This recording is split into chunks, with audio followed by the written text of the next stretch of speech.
The Matrix actor Joe Pantoliano, I think that's how you say it, is the latest celebrity to announce that he might be leaving the United States over President Donald Trump.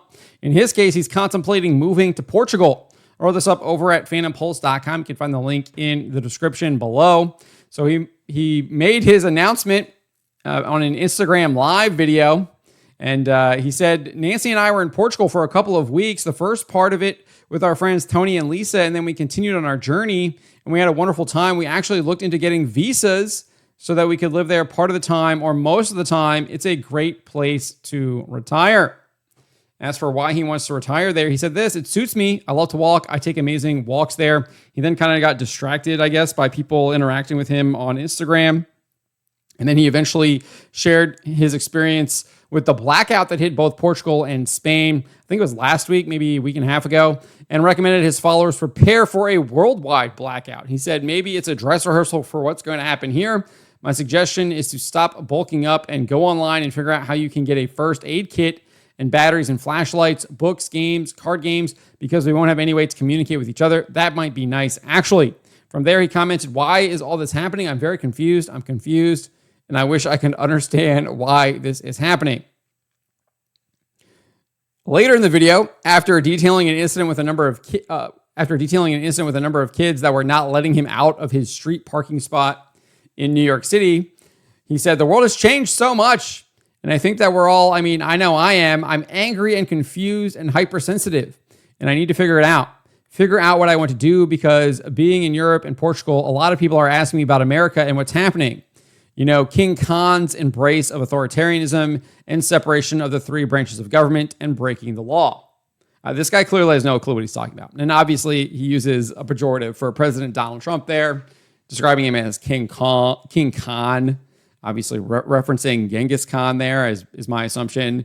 But then he says his embrace of the separation of the three branches of government.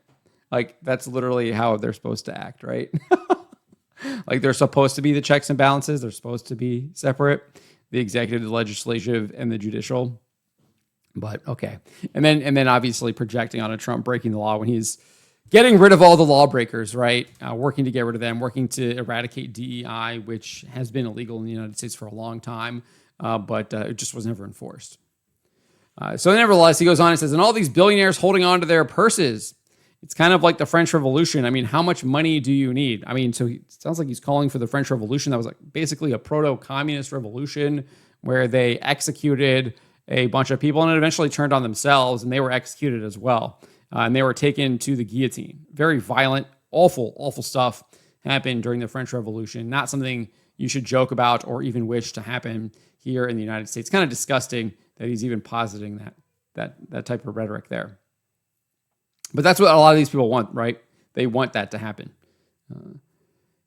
He continues saying, a lot of my friends are getting laid off. I know that there's no work right now in show business, and a lot of the work is being outsourced because Apple and Amazon and Netflix and all of these corporations are outsourcing the work. So a lot of my friends in the industry, craftsmen, electricians, carpenters, there's no work because all that work is happening in Europe, where they can save 30 or 40 cents on the dollar, and our government is encouraging the dismantling of unions. It's a scary time. It's hilarious because Donald Trump literally just announced a 100% tariff on foreign produced movies. Like, can't make this stuff up. Can't make it up. After recommending people save at least 3 months' pay, he then said, I fear for a dictatorship to work, that you have to eradicate the middle class so that you've got the 1,200 billionaires that are running the show, and then they wipe out the middle class. That's us. I make a little bit more than the middle class, so it's not you. You can't even make it up. He's trying to paint himself as some kind of victim, and then he has to admit that he's not, and he's not actually middle class. and then he realizes his mistake, so he has to correct it by saying, I'm certainly not in the 0.1%. You're not looking at a billionaire here.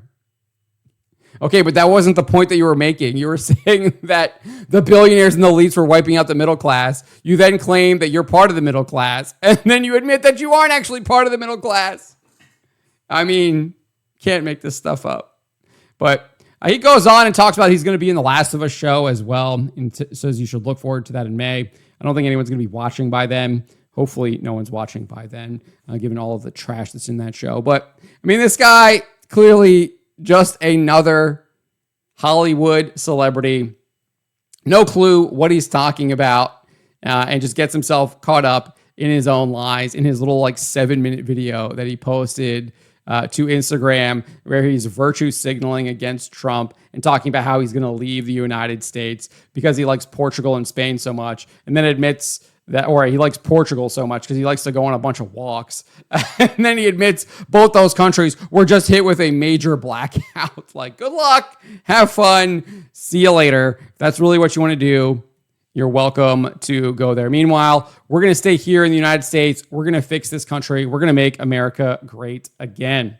But let me know what you guys make of this. Let me know in the comments below. Remember to always be charitable, especially to each other, and to always, always speak the truth. Why would you be afraid of the people? Why are you not afraid of God instead of man?